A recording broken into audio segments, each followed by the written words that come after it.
You ask Tiger to solve. This deals with linear equations with one unknown. The final result is x equals -3. Let's solve it step by step. Simplify the expression. Expand the parentheses. Multiply the coefficients. Simplify the arithmetic.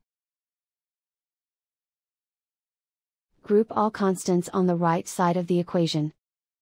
Subtract 25 from both sides.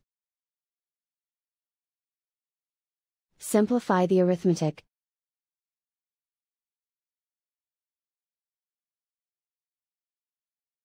Isolate the x.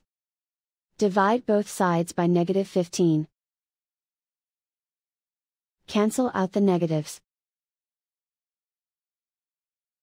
Simplify the fraction. Move the negative sign from the denominator to the numerator.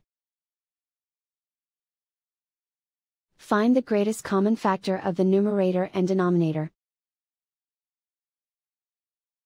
Factor out and cancel the greatest common factor.